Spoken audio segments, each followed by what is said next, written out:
اشہد ان لا الہ الا اللہ وحدہ لا شریک لہ واشہد ان محمدا عبدہ ورسولہ اما بعد فاعوذ باللہ من الشیطان الرجیم بسم اللہ الرحمن الرحیم یا ایہا الذین آمنوا اصبروا وصابروا ورابطوا واتقوا اللہ لعلکم تفلحون قل یا ایہا الناس انی رسول اللہ الیکم جمیعا الذی لہ ملک السماوات والارض لا الہ الا ہوا یحیی ویمیت فآمنوا باللہ ورسولہ النبی الامی الذی یؤمن باللہ وکلماتہ واتبعوہ لعلکم تہتدون۔ اے ایماندارو، صبر سے کام لو اور دشمن سے بڑھ کر صبر دکھاؤ اور سرحدوں کی نگرانی رکھو، اللہ کا تقوی اختیار کرو تاکہ تم کامیاب ہو جاؤ۔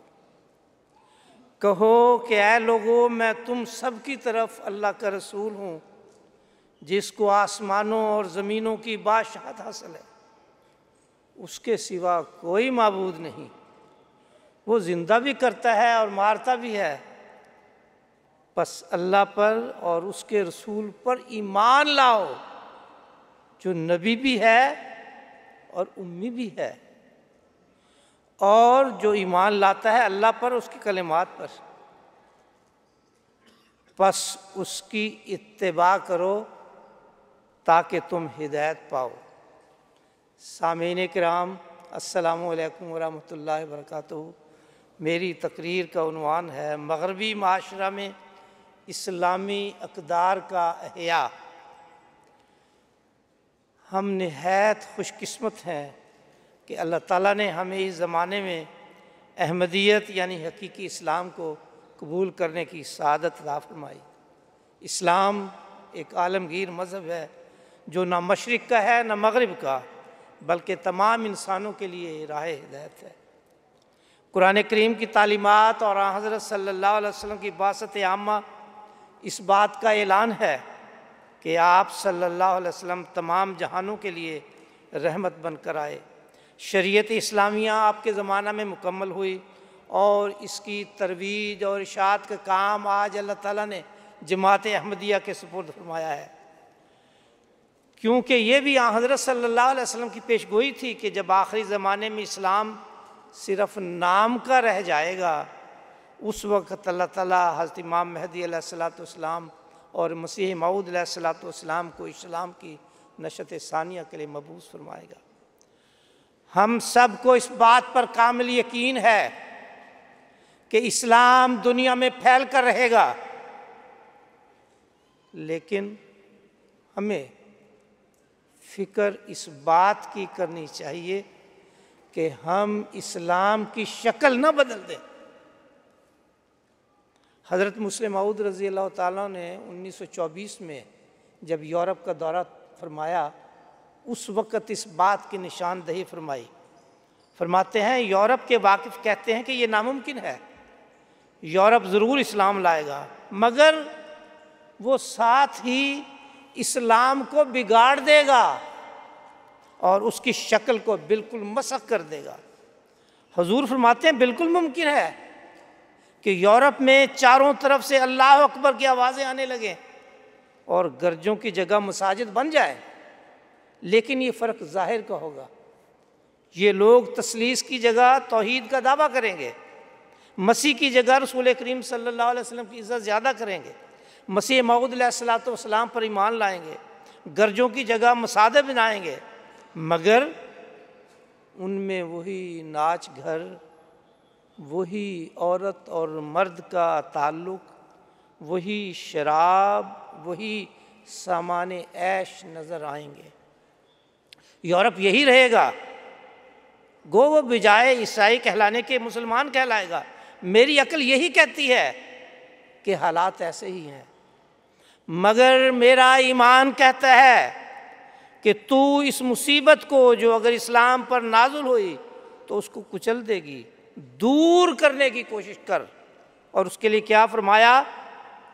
غور کر، فکر کر اور دعا کر، پھر غور کر اور فکر کر اور دعا کر، اور پھر غور کر اور فکر کر دعا کر، کیونکہ تیرا خدا بڑی طاقتوں والا ہے۔ فرماتے ہیں غیر احمدیوں کے لیے یہ دقت ہے کہ یورپ اپنی مخالفت سے ان کو تباہ کر دے گا۔ وہ تو اپنی حالت پر خوش ہیں، ہم لوگ خوش نہیں ہو سکتے۔ ان کو حکومتوں کی فکر ہے اور ہمیں اسلام کی فکر ہے۔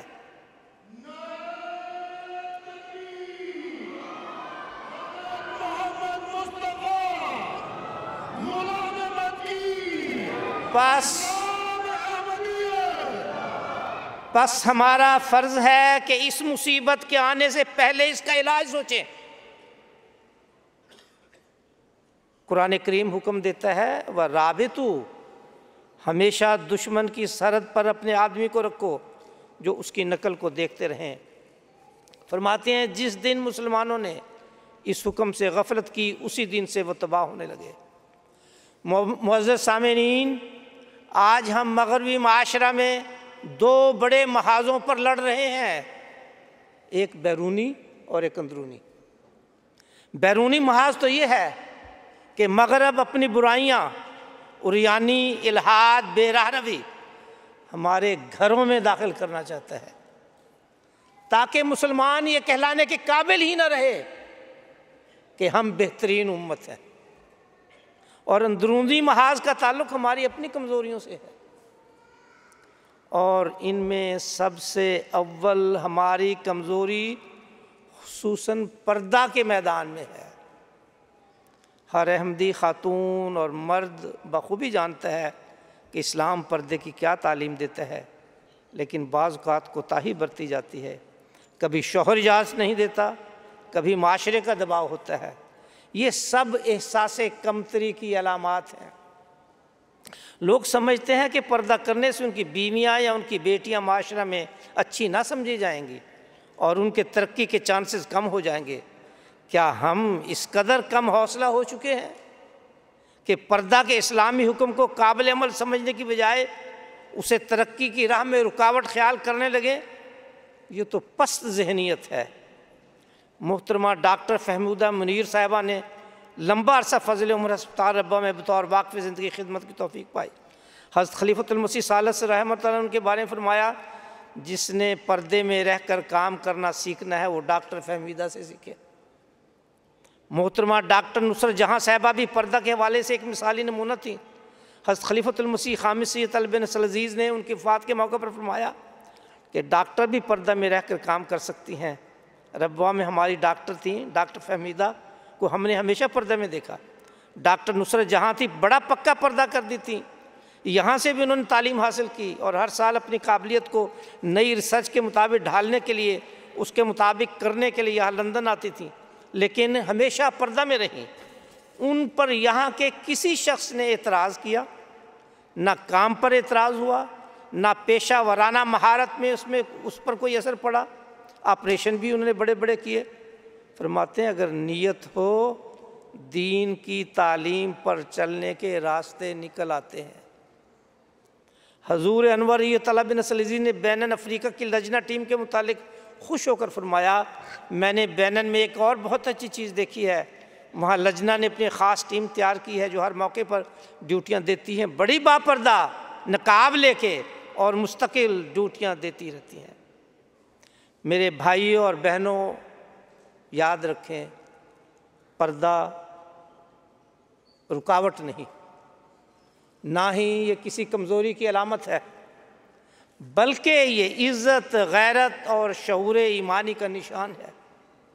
پردہ کرنے سے نہ ترقی رکتی ہے، نہ قابلیت گھٹتی ہے، بلکہ اللہ تعالیٰ کی نصرت بڑھتی ہے۔ پس اس شیطانی خیال کو قریب نہ آنے دیں کہ پردہ کسی طرح ہماری ذلت یا ناکامی کا سبب ہے۔ حضرت مسلم موعود رضی اللہ تعالیٰ عنہ نے جب 1924 میں یورپ کا دورہ فرمایا تو سب سے پہلے اسی بات کی نشاندہی فرمائی۔ یورپ اور امریکہ میں رہنے والے احمدی حضرات خدا تعالیٰ کے فضل سے حضرت خلیفۃ المسیح کی ہدایات کو سن پر ان پر عمل کرنے کی پوری کوشش کرتے ہیں، سوائے اکا دکا افراد کے، لیکن چونکہ یہاں کا سارا معاشرہ عیسائیت اور غیر مسلموں کے طور و طوار پر پھیلا ہوا ہے، اس لیے یاد دہانی کے خاطر بعض چیزیں اور بعض باتیں جو اس معاشرہ کا اہم حصہ بن چکی ہیں وہ خاکسار آپ کے سامنے پیش کرتا ہے۔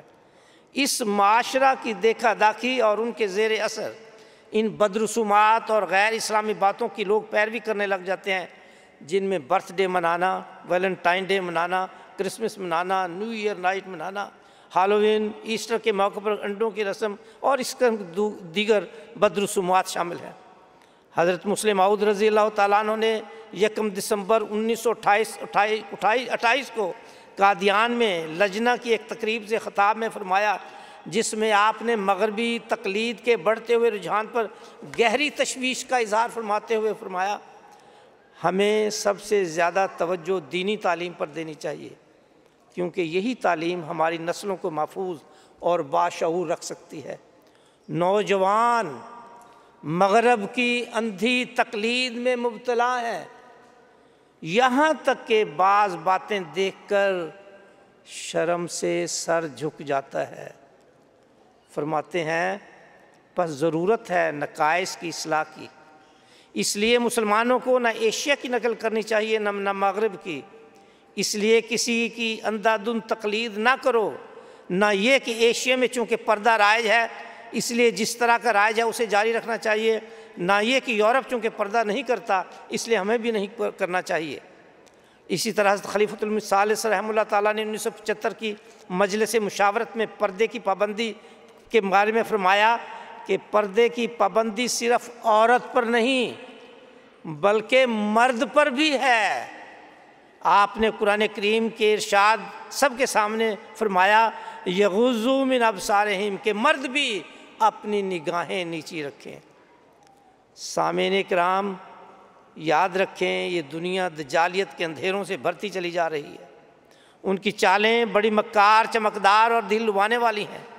یہ میڈیا، یہ تہذیب، یہ آزادی کے خوشنما نعرے سب دجال کی وہ زنجیریں ہیں جو دل و دماغ کو جکڑنے کے لیے بچھائی جا رہی ہیں، لیکن آپ نے کبھی بھی ان کے روب، ان کے فریب اور ان کی ظاہری چمک دمک سے مروب نہیں ہونا۔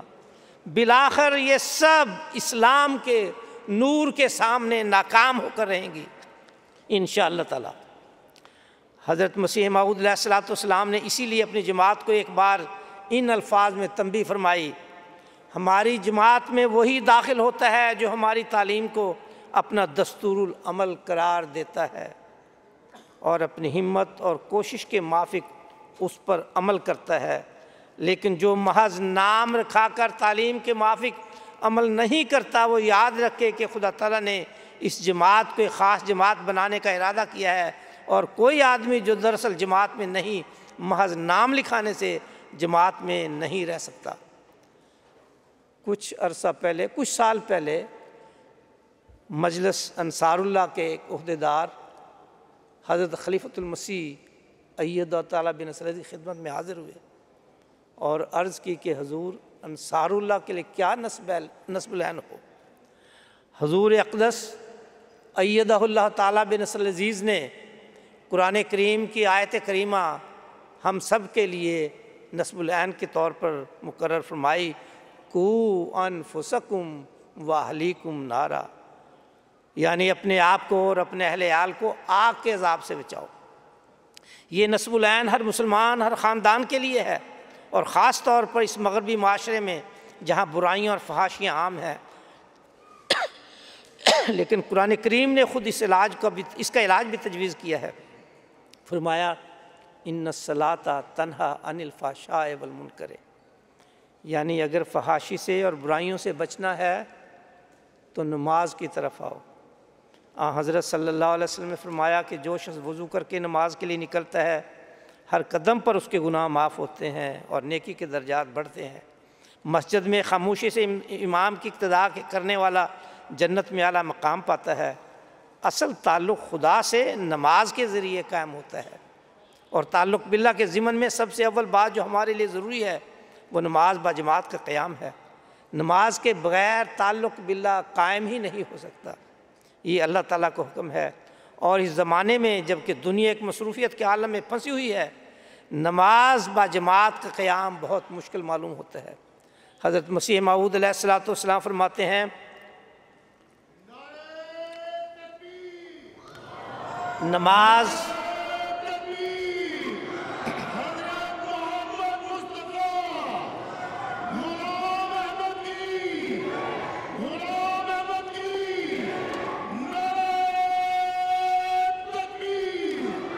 حضرت مسیح موعود علیہ السلام فرماتے ہیں، نماز خدا کا حق ہے، اسے خوب ادا کرو۔ اگر سارا گھر غارت ہوتا ہو تو ہونے دو، مگر نماز کو ترک مت کرو۔ یہ دین کو درست کرتی ہے، اخلاق کو درست کرتی ہے، دنیا کو درست کرتی ہے۔ حضرت مسیح موعود علیہ السلام فرماتے ہیں، نماز ہر ایک مسلمان پر فرض ہے۔ حدیث شریف میں آیا ہے کہ حضرت صلی اللہ علیہ وسلم کے پاس ایک قوم ایمان لائی اور عرض کی کہ یا رسول اللہ ہمیں نماز معاف فرما دی جاوے، کیونکہ ہم کاروباری آدمی ہیں اور ہمیں فرصت بھی نہیں ہوتی۔ تو آپ نے اس کے جواب میں فرمایا، جب نماز نہیں ہے تو ہے ہی کیا؟ وہ دین ہی نہیں جس میں نماز نہیں۔ حضرت مسلم موعود رضی اللہ عنہ فرماتے ہیں، میں نے کہا تھا کہ ہر ایک خادم کی نگرانی کی جائے کہ وہ نماز با جماعت ادا کرتا ہے یا نہیں، لیکن بجائے میری اس ہدایت پر عمل کرنے کے اب یہ ہوتا ہے کہ کئی ایسے لوگوں کو خدا ملحمد ایک افسر مقرر کیا جاتا ہے جو کہ خود ہفتہ ہفتہ تک مسجد میں نہیں گھستے، حالانکہ یہ ہر مومن کا فرض ہے کہ 5 وقت کی نماز ادا کرے۔ لجنہ امالہ کو نمازوں کی تلقین کرتے ہوئے ایک موقع پر حضرت مسلم موعود نے پتہ ہے کیا فرمایا؟ فرماتے ہیں، اگر مرد نہ ہو تو عورتیں باجماعت نماز ادا کریں۔ لجنہ مائلہ کو چاہیے کہ وہ عورتوں کو تلقین کریں کہ مائیں اپنے بچوں کو ساتھ لے کر جماعت کے ساتھ نماز ادا کریں۔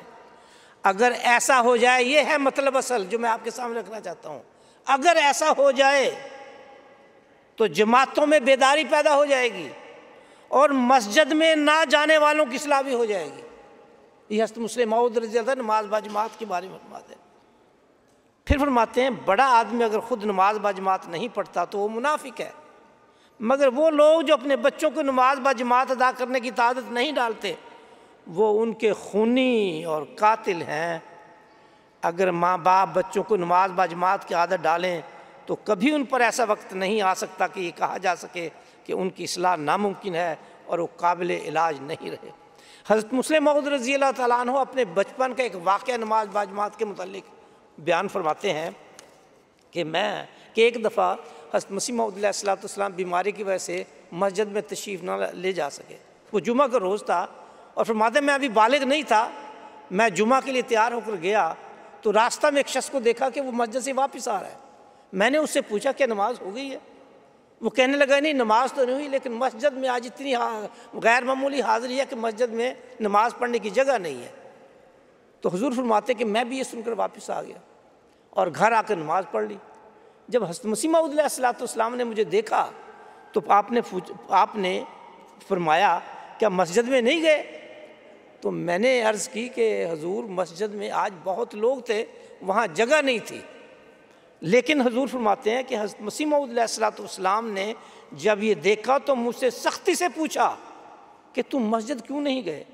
آپ کے پوچھنے میں ایک سختی تھی اور آپ کے چہرہ سے غصہ ظاہر ہوتا تھا، اور آپ کے اس رنگ میں پوچھنے کا مجھ پر بہت ہی اثر ہوا۔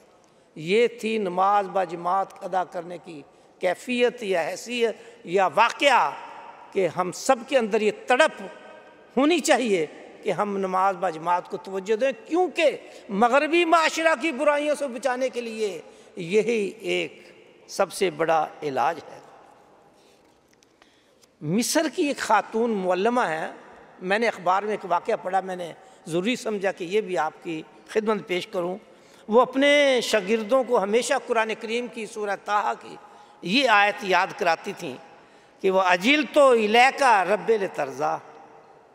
اس آیت میں موسیٰ علیہ السلام خدا تعالیٰ کی بارگاہ میں حاضر ہونے میں جلدی پہنچنے کی وجہ بیان کرتے ہیں کہ اے اللہ میں جلدی سے اس لیے آ گیا ہوں کہ میں تیری خوشنودی اور رضا چاہتا ہوں۔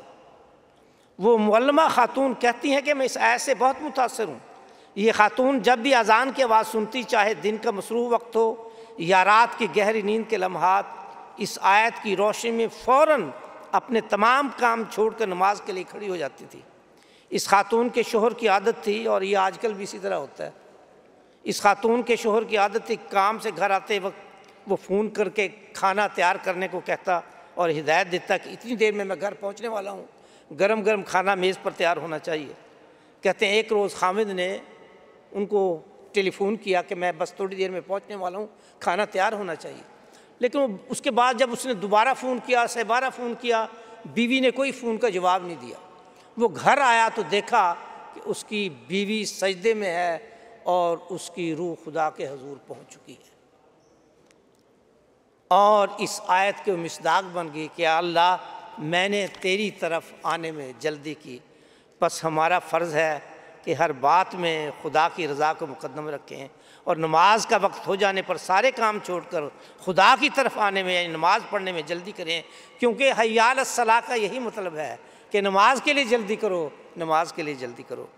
میرے بھائیوں اور بہنوں، جب ہم اپنے وطن چھوڑ کر مغربی ممالک امریکہ یا کینیڈا میں آتے ہیں تو ضروری ہے کہ ہم ان کے چمکتے دمکتے معاشی ماحول میں بہکنے کی بجائے اپنے دین کو سب چیزوں پر مقدم رکھیں۔ اکثر دیکھا جاتا ہے کہ ہجرت کے بعد شروع میں تو لوگ مسجد میں باقاعدگی سے نماز پڑھتے ہیں اور جماعتی سرگرمیوں میں حصہ لیتے ہیں، مگر آہستہ آہستہ مصروفیات میں الجھ کر مسجد سے دور ہوتے جاتے ہیں، نماز بھی کم ہونے لگتی ہے۔ ممکن ہے کہ ایسے لوگوں کا حال بھی ثعلبہ بن حاطب کی مانند ہو جائے۔ حدیث میں آیا ہے کہ ثعلبہ بن حاطب انصاری ایک بہت غریب آدمی تھے۔ انہوں نے رسول اللہ صلی اللہ علیہ وسلم کی خدمت میں حاضر ہو کر بار بار عرض کی کہ دعا کریں کہ اللہ تعالیٰ مجھے مال و دولت دے دے تاکہ میں ہر ایک کا حق ادا کر سکوں اور زیادہ شکر گزار بندہ بن جاؤں۔ لیکن آن حضرت صلی اللہ علیہ وسلم نے اس پر اظہار افسوس کیا اور اس دعا کو ناپسند فرمایا، لیکن اس کے بار بار کے اصرار پر آن حضرت صلی اللہ علیہ وسلم نے اس کے لیے دعا کی، اے اللہ ثعلبہ کو مال و دولت عطا فرما۔ بس پھر کیا تھا، جب آن حضرت صلی اللہ علیہ وسلم کی دعا ہو گئی وہ تو بہت ہی مال و دولت مالدار آدمی بن گیا۔ شروع میں وہ نماز عصر کے ساتھ پڑھتا، پھر ظہر اثر کی پڑھنی شروع کر دی، باقی نمازیں چھوڑ دی، پھر ساری نمازیں چھوڑ دی، پھر جمعہ کے دن آنے لگ گیا، اس کا کاروبار اور بڑھ گیا، پھر جمعہ بھی چھوڑ دیا، اتنا کاروبار بڑھ گیا۔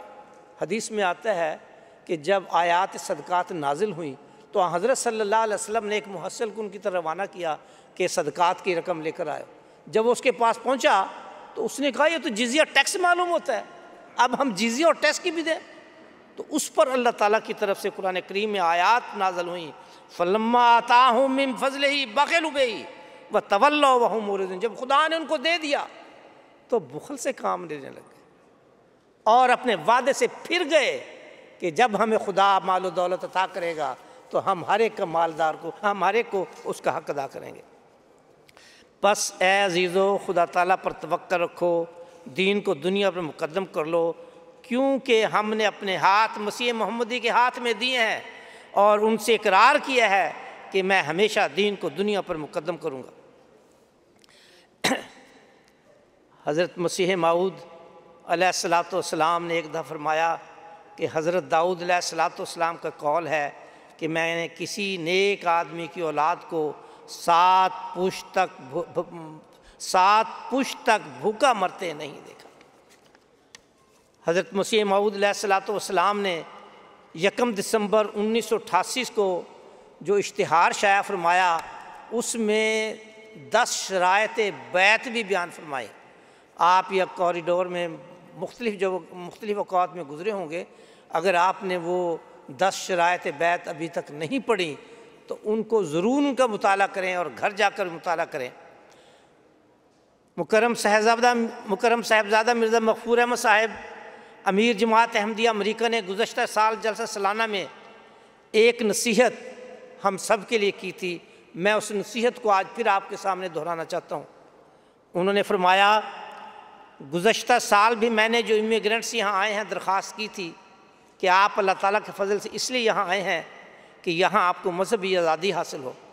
آپ کے آنے کی سب سے بڑی وجہ جو آپ نے UNO اور دوسرے ملکوں کو دی تھی کہ آپ کو وہاں مذہبی آزادی حاصل نہیں ہے، اور آج کے مضمون سے اس کا تعلق رکھا جائے تو آپ کو کلمے کی اجازت نہیں ہے، آپ وہاں کلمہ نہیں پڑھ سکتے، آپ خدا کو نہیں مان سکتے۔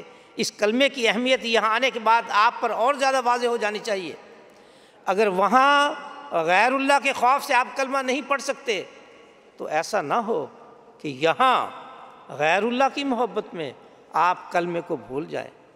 آپ میں سے کچھ ایسے ہوں گے جن کے بزرگوں نے حضرت مسیح موعود علیہ الصلوۃ والسلام کے ہاتھ میں ہاتھ دیا تھا، اور حضور علیہ الصلوۃ والسلام نے ان کے ہاتھ کو پکڑ کر انہیں خدا تعالیٰ کی وحدانیت کی دہلیز پر لا کھڑا کیا تھا۔ اور آپ میں سے کچھ ایسے ہیں کہ آپ نے اپنی اولادوں کو اس مسیح کے ہاتھ سے چھڑا لیا ہے اور غیر اللہ کے دروازے پر لا کھڑا کیا ہے۔ آپ کے بزرگوں نے اللہ تعالیٰ کے نور کو دیکھا تھا، اور آپ کی اولادیں شیطان کے شکنجے میں آنے والی ہیں۔ اللہ نہ کرے کہ ایسا ہو، اللہ نہ کرے کہ ایسا ہو۔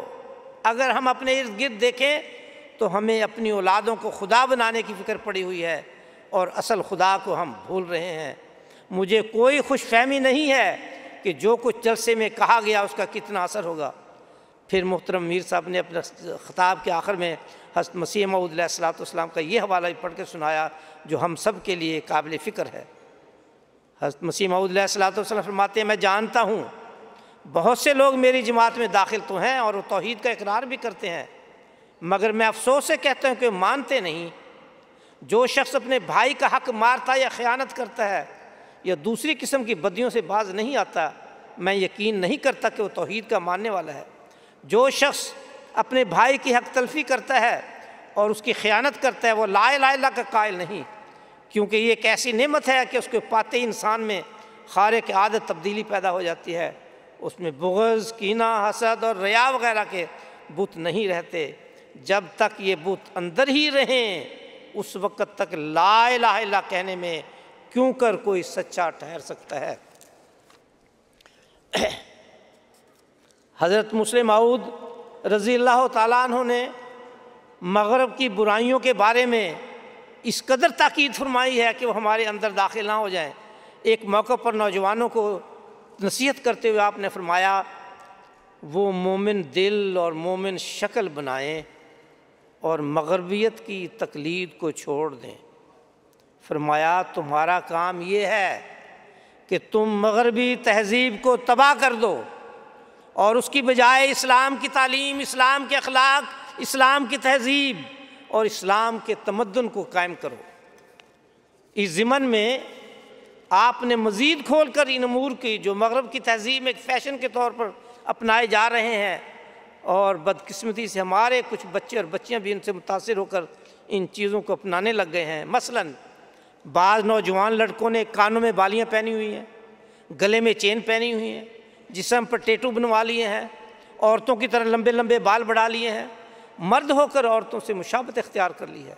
اسی طرح بعض بچیاں مردوں سے مشابہت اختیار کیے ہوئے ہیں، یا پھر ایسا لباس پہنتی ہیں جس سے جسم کی نمائش ہونے لگتی ہے۔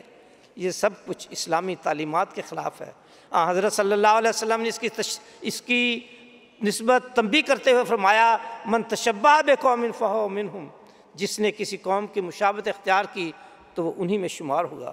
حضرت مسیح موعود علیہ السلام نے انہی خطرات کو دیکھتے ہوئے ہمیں ان سے خبردار رہنے کی تلقین فرمائی۔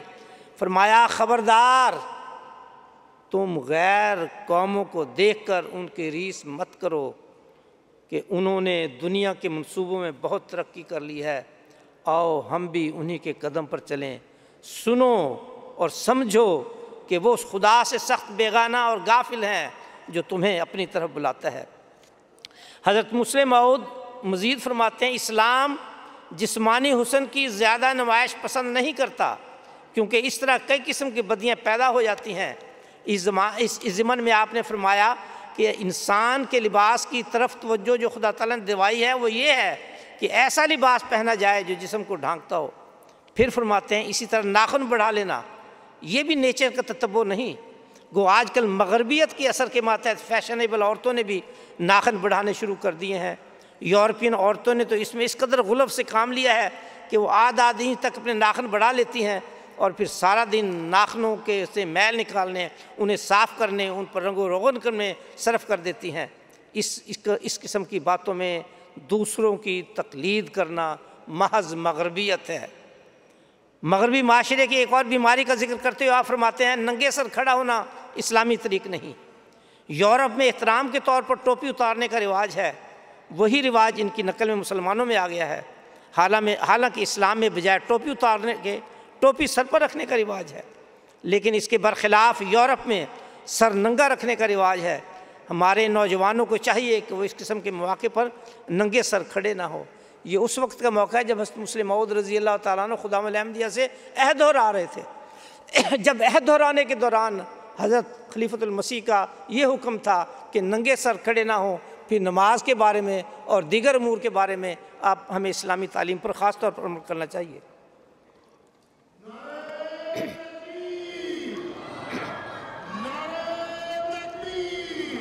پھر صرف یہی نہیں، ایک اور بیماری بھی ہے۔ جب بچے بڑے جب کوئی بچوں سے کو دیکھتے ہیں کہ وہ اسلام کی تعلیم کے مطابق کام نہیں کر رہے، سنت رسول صلی اللہ علیہ وسلم کے مطابق کام نہیں کر رہے، اور ان کو سمجھایا جاتا ہے تو اس سمجھانے والے پر والدین ناراض ہونا شروع ہو جاتے ہیں۔ اسی قسم کی بات کا ذکر کرتے ہیں تو مسلم موعود رضی اللہ فرماتے ہیں حقیقت یہی ہے کہ لوگ ابتدا میں اپنی اولادوں کی تربیت کی فکر نہیں کرتے، اور اگر کوئی کہے تو اسے لڑنا شروع کر دیتے ہیں، اور ہر شخص اپنے بیٹے کو اپنے لڑکے کو معصوم سمجھتا ہے۔ فرماتے ہیں کہ بجائے اس کے کہ وہ خوش ہوں کہ کسی نے میرے لڑکے کی بیماری کا پتہ دیا ہے، الٹا لڑنا شروع کر دیتے ہیں۔ یہ طریق نہایت ناپسندیدہ ہے۔ ہماری جماعت کے ہر شخص کا فرض ہے کہ بچوں اور نوجوانوں کے اخلاق کی درستی کے لیے کوشاں رہے۔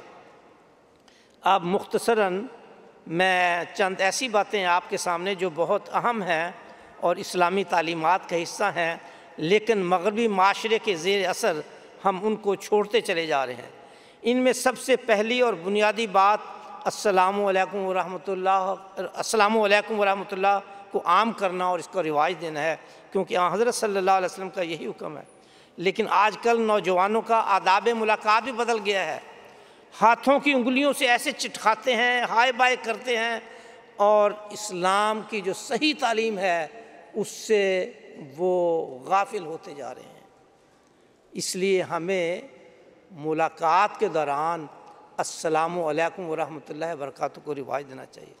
دوسری بات، ہر کام کرنے سے پہلے بسم اللہ الرحمن الرحیم پڑھنی چاہیے، چاہے دروازہ بند کر، یہ حدیث کے الفاظ ہیں، چاہے دروازہ بند کرنا ہو، چراغ بجھانا ہو، کھانا کھانا ہو، وضو کرنا ہو، لباس پہننا ہو، بیت الخلاء میں جانا ہو، یہ سب رسول اللہ کی سنت سے ثابت ہیں۔ اور حضرت مسلم موعود رضی اللہ تعالیٰ نے بسم اللہ الرحمن الرحیم کی اہمیت کے پیش نظر تفسیر کبیر میں یہ بیان فرمایا ہے۔ پھر تیسری بات، ہر کام دائیں ہاتھ سے کرنے کی عادت ڈالنی چاہیے۔ آج کل مغربی ثقافت کی وجہ سے بائیں ہاتھ کا استعمال بڑھ رہا ہے، لیکن یہ حضرت صلی اللہ علیہ وسلم کی سنت کے خلاف ہے۔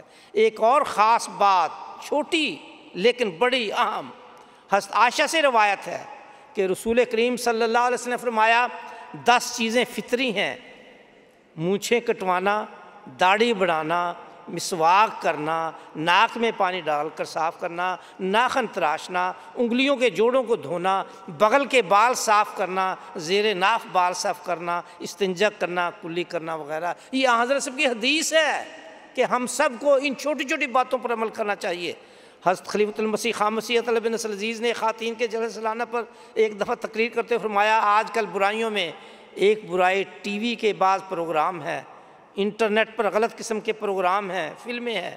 اگر آپ نے اپنے بچوں کی نگرانی نہیں کی اور انہیں لغویات میں پڑا رہنے دیا تو پھر بڑے ہو کر یہ بچے آپ کے ہاتھ میں نہیں رہیں گے۔ حضرات، اب میں آپ کے سامنے وہ کیفیت بیان کرنا چاہتا ہوں جو حضرت مسیح موعود علیہ السلام کی روح میں اسلام کے بارے میں موزن تھی۔ حضرت مولوی فتح الدین صاحب رضی اللہ تعالیٰ فرماتے ہیں کہ وہ کئی راتیں حضور علیہ السلام کی خدمت میں گزار چکے تھے، اور ایک رات انہوں نے دیکھا کہ جب آدھی رات ہو چکی تھی تو حضرت مسیح موعود علیہ السلام کو بے چین اور تڑپتے ہوئے پایا۔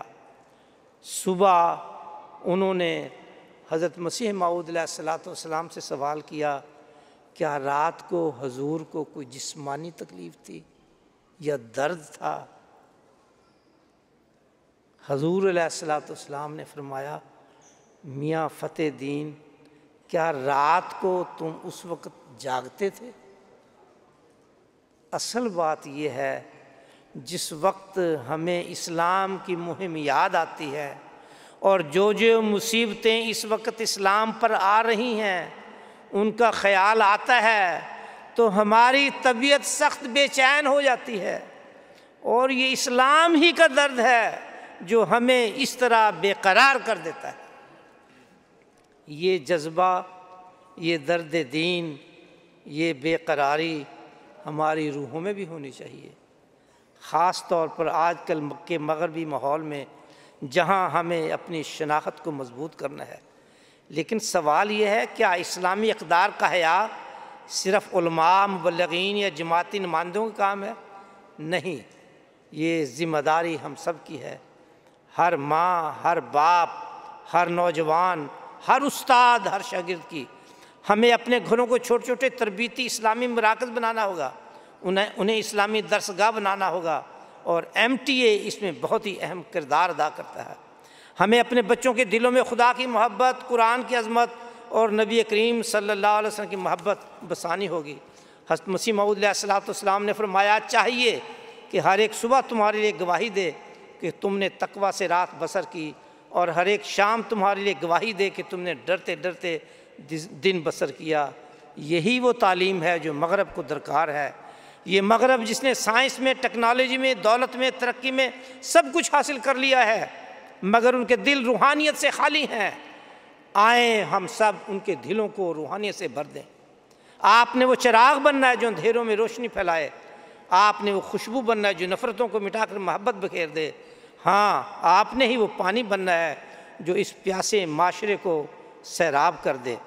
حضرت مسیح موعود علیہ السلام فرماتے ہیں، میرے آنے کی اصل غرض یہ ہے کہ ایک ایسی جماعت تیار ہو جاوے جو سچی مومن ہو اور خدا پر حقیقی ایمان لائے اور اس کے ساتھ حقیقی تعلق رکھے اور اسلام کو اپنا شعار بنائے اور حضرت صلی اللہ علیہ وسلم کے اسوہ پر کاربند ہو اور اصلاح و تقویٰ کے رستہ پر چلے اور اخلاق کا اعلیٰ نمونہ قائم کرے، تا پھر ایسی جماعت کے ذریعہ دنیا ہدایت پاوے اور خدا کا منشا پورا ہو۔